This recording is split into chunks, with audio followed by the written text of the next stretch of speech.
So the parable of the Pharisee and the tax collector. It's short and it's sweet, and it's about as simple and straightforward as they come. Don't behave like the Pharisee when he prayed. Be like the tax collector and pray like him. It's obvious, isn't it? The Pharisee is arrogant. He's full of himself, looking down on people that he thinks he's better than. If you noticed, his prayer is all about himself. He never even mentions God. He says, I did this and I do that. He prays about his own virtue, and then he expresses his gratitude that he's not like other people. Jesus makes a point of saying that this Pharisee stands by himself when he prays to demonstrate just how far apart and above this guy sees himself in relation to other people.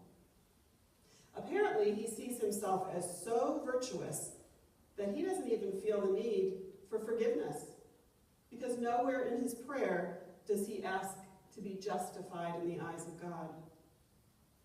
This Pharisee's self-righteousness is so extreme that it seems to me like Jesus is using him more as a caricature in the story rather than as a character. The tax collector, in comparison, looks down at the ground and begs for God's mercy, calling himself a sinner. His honest humility stands in stark contrast to that Pharisee. Be like the tax collector and not like the Pharisee when you pray. That seems to be Jesus' point. Remember, he ends this story, those who exalt themselves will be humbled, but those who humble themselves will be exalted. Simple, straightforward, neat and tidy, right? Wrong. When one of Jesus' parables seems to be this simple, this obvious, Pharisee equals bad, tax collector equals good, be like the tax collector, not like the Pharisee. When it seems that simple, you can usually bet that it's not. For starters, there's a role reversal going on here that our 21st century sensibilities can easily miss. You see, the people listening to his story fully would have expected that the hero would be the Pharisee. They get a bad rap in a lot of the Gospels because by the time the Gospels were written, long after Jesus had lived and died, those were people persecuting the new church. So they show up a lot of times as villains in the Gospels. But in Jesus' day, they were the pillars of the faith community. They were held in high regard and seen as role models. They were deeply religious men who earnestly tried to be as faithful and observant as they could be. Tax collectors, on the other hand, were despised as traitors to their community. Now, you and I hear tax collector and we think IRS, probably not our favorite people in the world, but we don't hate them and despise them and think they're horrible people. At least I don't think you do. Except on April 13th, when maybe. Yeah, unless you're audited, and then that's a whole different story. But in Jesus' day, tax collectors were seen more like the way Nazi collaborators were seen in Europe during World War II. It's because these guys worked for the Romans. They collected revenue that was owed to the empire, but then they were allowed to ask for more than what was owed, and they got to keep everything extra they could squeeze out of those peasants. So no wonder they were hated. And anyone listening to this story would have expected the tax collector to be the bad guy in the story. But I think the meaning of the parable is even more complicated than just a plot twist that the role reversal leaves us with. And the place to start unpacking the deeper meaning of Jesus' story is right at the very beginning, when Luke tells us who the audience was that Jesus felt compelled to tell the story to. They're described as people who trusted in themselves that they were righteous, and people who regarded others with contempt. And what Jesus does with all this simplicity is lay a trap for them with his parable. It's a trap so clever, I think, that it probably not only caught those first century listeners, it's still catching us today, 2,000 years later. Because we're caught in his trap the minute we think that the message of the parable is don't be like the Pharisee.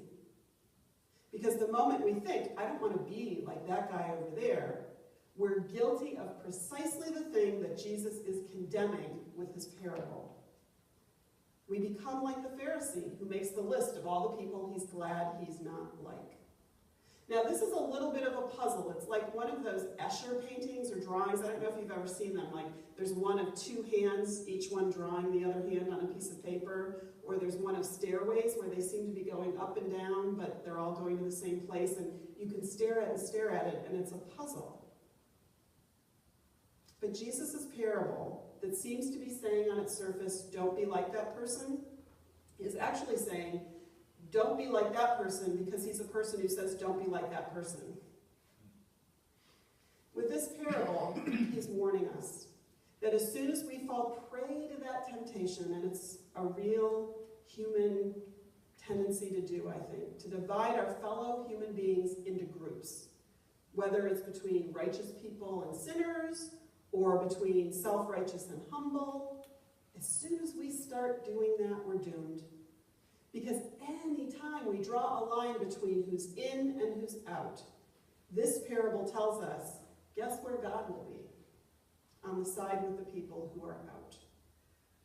We have no business thanking God that we're not like those awful people over there and regarding them with contempt. Our lists of who's right and who's wrong, who's in and who's out, all they do is divide our human community up and not unify it together. In this election season, I think we could probably all agree, no matter how we're going to vote when we go into that booth, our community is more divided and less unified than ever. And as those divisions have increased, the level of civil discourse has plummeted. And you know, I'm as guilty of it as anybody. It drags us right down with it.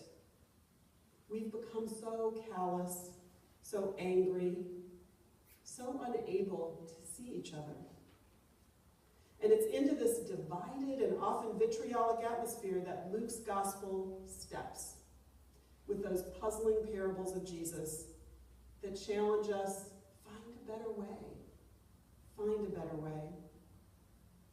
And it's into this divided and uncivil atmosphere that the Maine Council of Churches invited Maine's own Senator George Mitchell to speak to us as people of faith, about how we might be able to transform the mudslinging that's going on into mutual respect.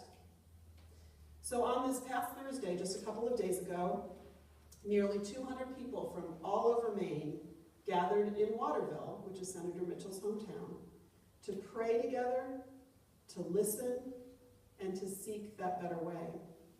Steve was there, even though it was god-awful early in the morning. There he was. It started at 7:30 in the morning, so kudos to you. I stayed over the night before because I wasn't getting up that early. And some other faces were there that you might recognize. Pastor Bill Barter was there, and Pastor Ann Roser from First Lutheran in Portland was there, to name just a few that you might recognize. So Steve, I'm wondering how you came away from that event. It seemed to me like his very demeanor, just the way he spoke, his tone of voice, his body language, it embodied that better way we're looking for. Well, yes, his voice was so calming, and he talked without slinging any mud. Exactly. And he made some very amazing points. He really did. And I'm happy to report that for those of you that couldn't be there, it is available on our website as a live stream that was up on Facebook that day, but also in a cleaner, sort of edited, fancy version. It will be on TV a week from tonight on public television. And this Tuesday, actually, in just a couple of days, it will be on the radio, on public radio at 2 in the afternoon. And once those are broadcast, then you can go anytime to Maine Public, to their website, and it'll be archived. So you can hear that voice and see. Unfortunately, I will tell you, you won't be able to see me because where the TV cameras were positioned, I watched it last night just to see, I'm totally hidden behind, because I didn't know she was going to do it, but the president asked everyone to stand for the prayer. And the minute they all stood up and I walked out, all you can hear is this disembodied voice. Let us pray, but that's me. To begin with, and I don't want to be a spoiler, so I'm not going to tell you everything he said. It's worth listening to for yourself. But to begin with, his very first words reflected a real genuine humility and a capacity for not taking himself too seriously at all. So Bonnie, our president, introduced him, as you would expect, with lots of accolades and all his accomplishments and everything he'd achieved, which, I'm not going to lie, is incredibly significant. He stepped up to the podium and said he's always kind of taken aback that everywhere he speaks, these flowery introductions are made, and he has to step up to the microphone. And then he admitted, I like it. But there's a risk that if you hear it often enough, you start to believe it. And then he laughed and he said, luckily for me, things happen to me all the time that bring me right back down to earth. And he told a story some of you may have heard before about speaking to an Irish-American organization in Stamford, Connecticut.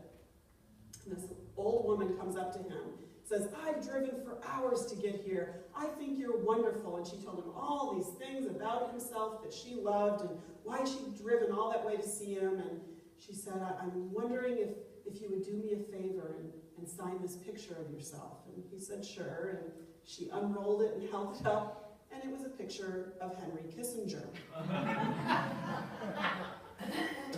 And he looked at her and he said, I'm happy to sign that picture, but I have to tell you something. I'm not Henry Kissinger. And she looked at him and got really mad and said, well, then who are you? And when he told her, she said, well, that's no good. And he apologized and said, I'm so sorry. And then she paused and she leaned forward and whispered to him, no one will ever know if you just sign Henry Kissinger. So he said, okay. And he did. And he said that he imagines in his mind that somewhere in Connecticut on a living room wall is this picture of Henry Kissinger with his handwriting, signing. And he said, it helps me not be too full of myself. That kind of humility, it's an antidote to the kind of divisions we're seeing in our politics today, and that Jesus saw in his world when he told that parable about the Pharisee and the tax collector. Because when we acknowledge our own faults, it helps us avoid false impressions of ourselves that, oh, we're so much better than other people, or we're more righteous. And it helps us stop judging other people. We talked about this, or at least I did, in a sermon this summer, so I'm not going to go on and on about humility. I think it's a very important virtue, but stop to think about humble people you've known. They're not haughty, they don't strut around, they don't shout, or bully, or command, or impose. They have an awareness of their own guilt and their own shortcomings, and it means that they just don't judge other people. Maybe at least not so harshly. Now, another symptom of how bad things have gotten this election year is how frequently candidates and elected officials demonize their opponents and other people whom they see as threats. To demonize somebody is to dehumanize them, to make them less than you are, less than a fully human being, less than deserving. It's one of the hallmarks of incivility. And all you have to do, and I know you already know this, is turn on a TV or a radio or open a newspaper any time of day, any day of the week, and you'll see it happening right now. In contrast, Senator Mitchell spoke about the importance of political opponents seeing one another as equals and never losing sight of the fact that that other person is a human being worthy of respect and dignity. So we talked about the day that he became the Senate Majority Leader. He asked for a private meeting with Senator Dole, who had just become the Minority Leader. And during that meeting, Mitchell says that he talked to Bob Dole and said, I promise I will never criticize you. I will not surprise you or stab you in the back. I will always have respect for you. And if I give you my word, I will keep it. Can you imagine that happening today? I can't. Well, Dole immediately pledged the same to Mitchell. And if you look at interviews of both men through the years since that day, they both will say, not a harsh word has passed between us since that moment. Even though, and both of them will say this, they disagree on almost every single public policy issue facing our nation. They understood, in a way that I think few people do these days, that their obligation to us, as the citizens of the United States, was greater than their obligation to their party, and so they behaved accordingly. They saw one another and continue to see one another as human beings and as equals. And they don't describe each other as inferior enemies who should be defeated at any cost. And that reminds us of the lesson from Jesus when we hear that parable from Luke. Divisions that classify people as some who are better, some who are more righteous than others, whether those divisions are between Pharisees and tax collectors, liberals and conservatives, saved and unsaved, black or white, such divisions damage the fabric of our human family. And they are not in keeping with God's kingdom values. God is all about tearing down the walls that divide us. And Jesus embodied that, I think, through every day that he lived on this earth. We are all equal before God, and we are equally loved. You know, this isn't even in my manuscript, and I don't know how many of you are up at 6 o'clock on a Sunday morning, but if you were, you might have heard the show On Being with Krista Tippett, where she talks with leaders about faith every week.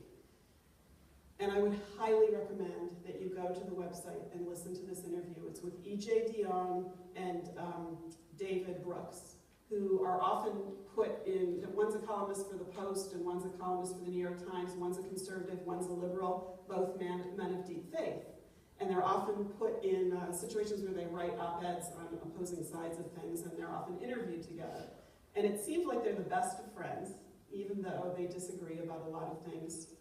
And at one point, one of them says exactly this: we are all equal before God, and we are equally loved. God does not discriminate against those who are better than, or smarter than, or prettier than, or richer than, or even holier than others.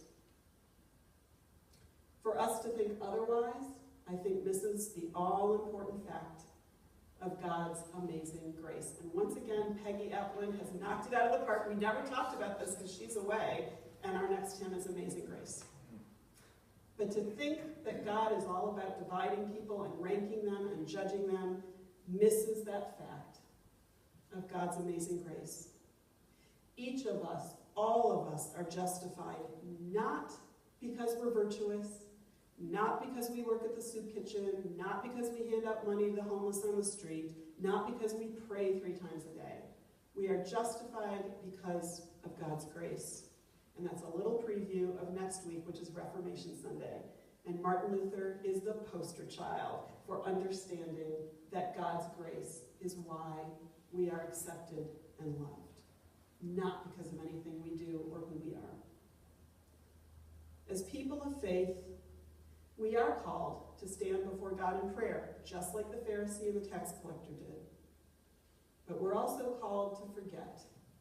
Even if it's just for that moment when we're in prayer, we're called to forget all those human divisions that pepper our world. And all we're asked to do is be aware of our own need. And when we're able to do this, we can get up from where we pray and go down to our homes in gratitude, like the tax collector did, justified by God.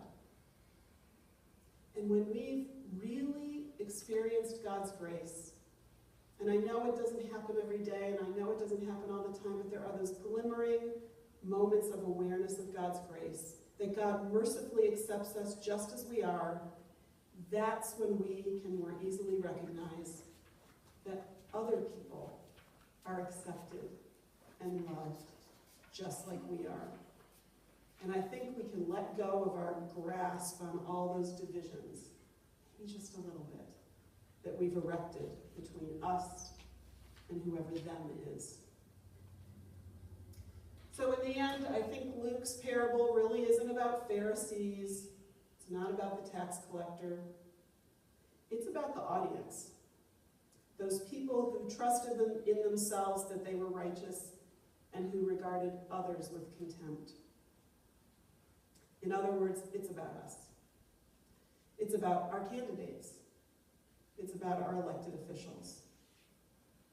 Unless and until they and we find the capacity for that kind of humility and compassion that was demonstrated in the life of public service that Senator George Mitchell led, I fear the mudslinging, it's only going to get worse. And the mutual respect will be harder and harder to find. You and I know that's not the world that God dreams for us. And I think it's not the world that we dream for our children and our grandchildren. So let us set about creating a world where we trust not in our own righteousness, but in God's. Where we regard no one with contempt, but in humility regard others as more important even than ourselves.